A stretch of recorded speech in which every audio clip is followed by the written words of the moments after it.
So curiosity from an organization, your environment, and what can you do individually, specifically in organizations? Because a lot of people, they'll tell me, well, that's just the culture, right? That's just the norm. This is what the big bosses want, or this is what management want. I love it whenever they're part of executive leadership and they're like, well, this is what management told us to do. So what part of curiosity can we do as individuals in organizations or environments, right? So it could be even in different kind of environments, your civic duties, communities, and different things. How can that show up? Yeah, I think that's the right question. I'm gonna be pretty bold on this one. We are the they, right? And I think when I hear you, goosebumps when we talk about that, yeah, right? We are and the they. This is what I at all levels of the organizations, because it's so easy organizationally to point and say, well, if they would only. Right? No, we are the they, and it starts with us. And so I think that's step one. Step two, I think we've just got to let go of the story that we tell ourselves is, and then we select the data that supports that story. Well, they tell us they want us to be curious and ask hard questions and challenge the status quo, but then they shut us down when we do, right? I'm like, who's they that is shutting you down? And, this will probably bleed into, courage a little bit. But I think it starts with us and how we're responding, not reacting, but responding to the stimuli that are coming out of the environment in which we operate. Because the truth of the matter is the environments are complex. Yeah. And that's not going to change. Well, and I would even say that you're accountable for your own curiosity. 100%. So if you feel like you are justified, and I'm using this strong word very meaningfully, to not be curious because you have one data point that points out that even though the company says they want you to be curious, well, look at this one time that they did this. Right. So then does that justify your not wanting to be curious? I mean, 100%. At the end of the day, you have to be accountable for who you are. And I do think that organizations have a responsibility to create an environment where curiosity is nurtured and different things like that. But I don't know one person, one team, or an organization that's perfect. Well, I agree. And, in an earlier episode, I talked about that first job that I had where no one talked to me for 2 weeks, right? And I probably would have been perfectly justified to sit there and do my crossword puzzles or play solitaire, whatever we did back then in the 80s. Or watch Two Broke Girls like I've seen. Yeah, right? Or complain or quit. Yeah. Right? Yeah. But the truth of the matter is I realized that I was at a crossroads and I had a choice. I could either be curious and figure it out and then define my own value and impact proposition. Sure. Or I could wait for somebody to define it for me, which was going to be a shorter road for sure. And it was scary. I was just out of college. I don't know what I wanted. I wanted to work at Nordstrom's and I had to go get a real job at a company, because that's what you got educated to do, right? And, I went around and I just asked a bunch of probably really in hindsight dumb questions. Like, why do we do that? And what do you do? And how might we do this? Yeah. And, I'll never forget the day that the CEO walked around and found me. And I thought I was in trouble, right? Because I'd really been stirring it up and I'd been getting engineers to build things that they weren't supposed to be building and all kinds of things. And, Talk about influence. And he came over and he just said 2 things to me. He said, A, I really appreciate that you took the initiative to be curious enough to find a spot that mattered for you. Mm-hmm. And second, next time you're curious about resources, come talk to me first. And I was like, oh. So open invitation, right? So he wasn't saying I did anything wrong or not to do it. He was teaching me that within an organization, to your point, people, time, money, resources are usually allocated. So the curiosity that most people feel like is getting shut down actually isn't. The truth is there's not enough people, time, or money. And so you have to go approach it differently with those leaders to get what you need to activate that curiosity. Yeah, and that goes into understanding those underlying rules of an organization. Yeah. So what are those rules that, are unspoken? You're not going to find an SOP that says exactly how to go and be curious in your organization. Yeah. So, one of the things that I encourage, people to do is, you're on meetings and someone says something that's a little bit interesting to you. And you follow up with that person. Yeah. Hey, you know what you said yesterday was actually pretty interesting. I'd like to know more. I didn't want to ask in front of the whole team because I didn't want to, take us down a rabbit trail. But I'm curious about, tell me more about this. And one, you're developing a relationship, with that person. You're leaning into something that they're very interested in and the work that they're doing. And guess what? You're learning something. 100%. And here is again where you, as the individual, can decide if you're going to be a participant, an observer, or an impact to the organization, because now you're using curiosity with other people, and then before you know it, you're seen as that person who is actually interested in what other people do for the sake of curiosity, not just to move themselves forward. I love that. And, I'll get super practical here because one of the things that I often will coach to and speak to is, almost every organization has some version of a town hall or an all hands or an earnings call or, whatever that is that they're doing. And, people feel obligated to sign in or, sometimes they're told we can tell if they sign in or whatever, but you're there. Yeah. Right? What a prime opportunity to practice this organizational curiosity, right? What are you hearing? And, pull out your bold black marker, pull out your highlighter, and start taking some notes about what you're hearing that executive talked about or whatever, and say, can I connect what they're talking about to the work I'm doing right now? Mm-hmm. If I can't, what questions do I have? Because I think I need to be able to connect my work to what they're talking about right now. And start to triangulate that.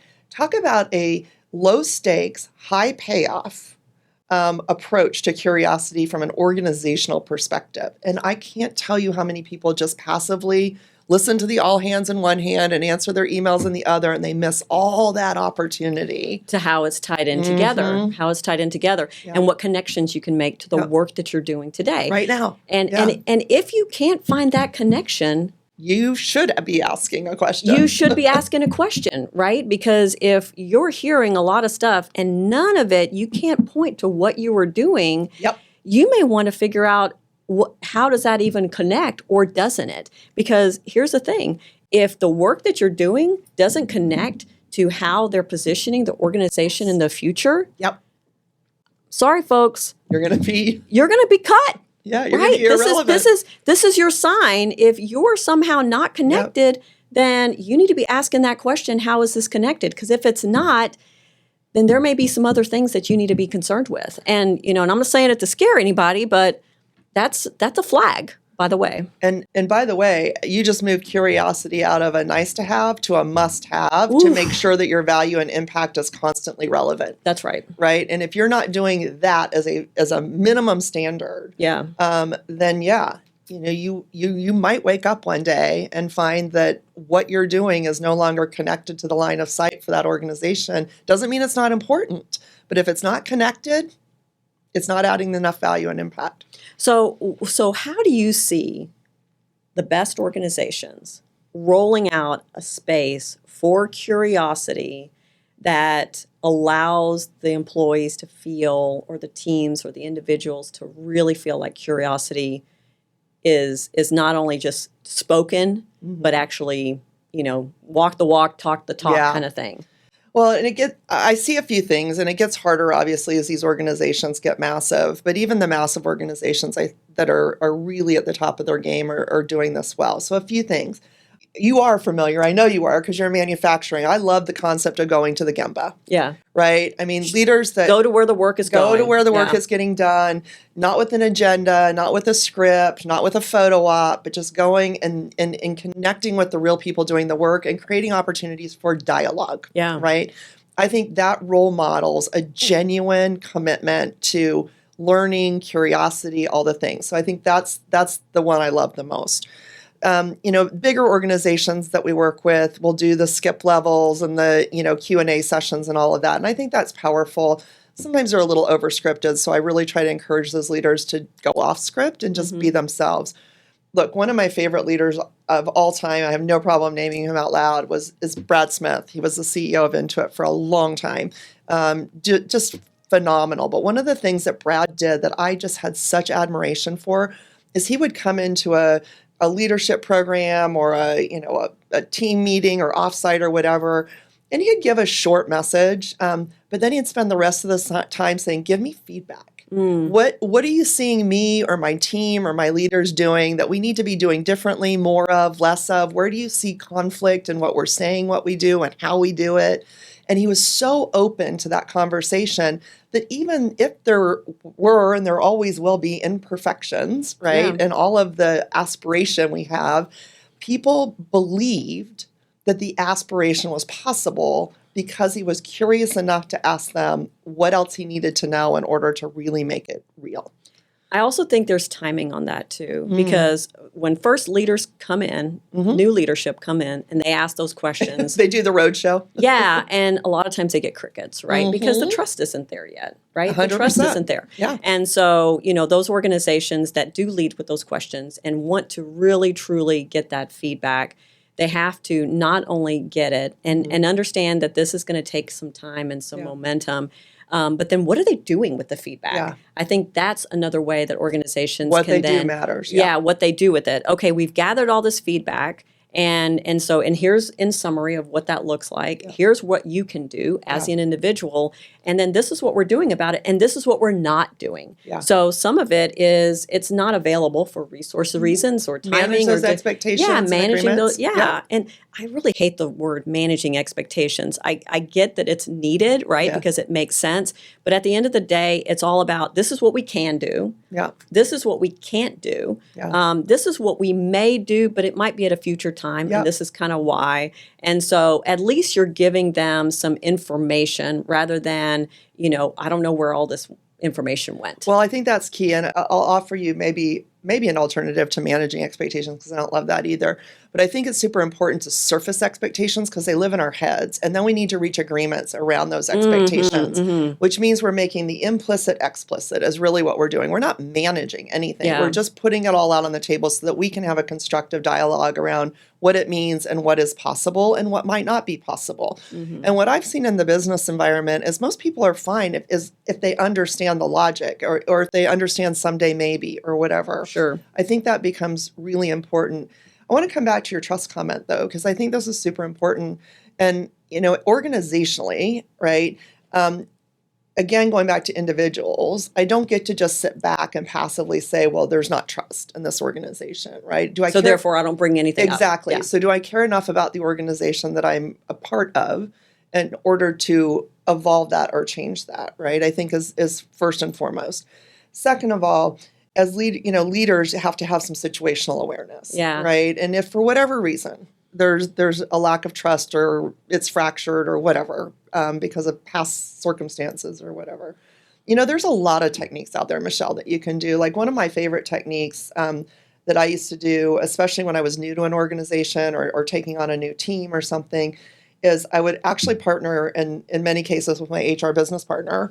And I'd say, okay, here's what I want you to do. I'm going to leave the room and I want you, to put up flip charts, how, what, when, where, who, and people can write their how, what, where, when, who questions on Post-it notes anonymously and throw them all up in the categories.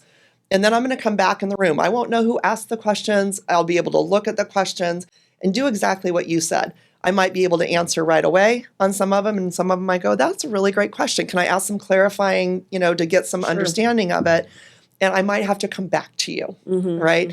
But what that starts to build is that visible action that I'm going to be curious, I'm going to act curious, and I'm going to follow up on that curiosity in order to create the loop, right? And eventually people will get more and more comfortable. And ideally, you'll get to a place where people don't need to be anonymous to raise their hand and ask the hard question. So I ran it was kind of like a town hall, but it was a little bit more specific. So we were looking at individual groups. So let's say it was the engineering group, it was the manufacturing supervisor group, it was, the marketing group, it was the group on the paint line, so all these different kind of groups, because they're going to have different kind of curiosities and different things like that. And I would open it with 3 questions. What do you know? What do you not know?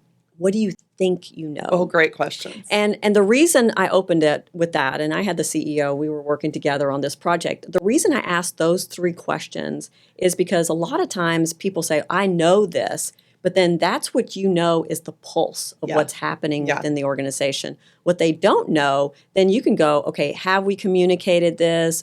And there can be some gaps, right? Some holes.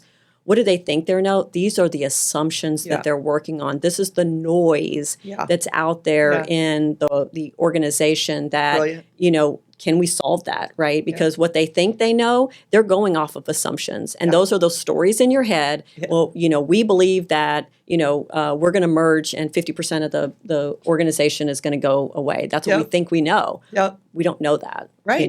Kind of thing. But that's what we think's happening. And then they start actioning around it. As human beings, we start taking actions or not taking action, right? Which is even worse because, we're so distracted, by what's going on. So know, not know, and think you know, to me, opens up that place of curiosity to and meet them where they are.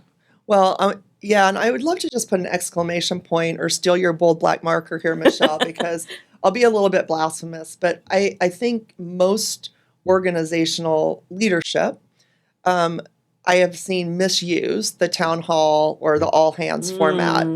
They use it as a place to bury them in 85 slides with a message that they think that they need to tell, instead of the whole purpose of it is to create that dialogue and find out from the people doing the work, so it's a more formal way of going to the Gemba, but asking your 3 questions, I think that is the agenda for a town hall. Yeah. It's not a bunch of scripted slides that everybody spent 40 hours putting together and all the things, right? Totally. And I think that's huge. Yeah. And when I've led town halls, myself, when I've led organizations, a lot of times I talk about the elephant in the room. Okay. Yeah, we haven't gotten raises, and we were supposed to do that at this time. This is what's going on. This is what I know. Yeah. This is what I don't know. And this is the information that I'm going to get for you. Yeah. Because at the end of the day, you want to build trust with your team so they're not distracted by the things that they believe or don't believe is happening. And I do think that it creates that place of curiosity, trust, which I know that's not the topic, but they kind of work a little bit hand in hand in these trust scenarios. Trust can be an input, it can be a process, it can be an outcome, right? At the end of the day, it lives in many spots. I use your term about trust being currency all the time. Yep. If you have high trust, there's low currency to do business. If you have low trust, it's high currency. Everyone's trying to cover their ass and do different things like that. And having all those conversations, the story is in their head without what's really happening here and what can you action. Yeah. So from an individual, from an organization, what do you think our call to action is? I mean, my number one call to action is find places to be explicit instead of implicit and engaged versus passive, right? If you're waiting around for the organization to magically deliver something to you, it's never going to happen. You are the they. Yeah, you are the they. You are I the love they. That. So you are the they. Stand up and engage in making it better if you're constructively dissatisfied. Yeah, and I would say as an individual, be accountable. Right? 100%. Be accountable for your curiosity. Don't let other things kind of cloud your judgment. That's just noise. You're giving it space that it doesn't even deserve. Yeah. So you own your curiosity. And if you can't find curiosity within your organization or it doesn't make any sense to you, you need to be asking some more questions. For leaders, I would say start out with less of a script. Yeah. And more of that dialogue and more of that listening in to what they're saying. Anytime I facilitate any kind of program or get in front of the town hall, it's not going to be what you think it is because you are leaning into what you're feeling the audience has, what they're concerned with and different things like that. So be less scripted and more curious as a leader toward your organization. Well, and I'd add more human. It's okay when someone asks you a question, if you don't know the answer, to say, you know what, that's a great question. And I need to think about that a little bit. And I will circle back to you, key being that you actually circle back. Yeah, right? Absolutely. If you never circle back, it was just a deflection. Yeah. Right? And you got to watch that. But I think it's okay to not have every single answer. And that's one of the myths I think leaders need to get comfortable with. You're not going to have all the answers. And even the individual, ask the question. Even if you think it's a stupid Somebody else question, in the room's thinking it. Yeah, someone is thinking it. And you're going to wish you had asked that question. So ask that question. So next time you think, God, I should ask this. Don't should. Do. I love that.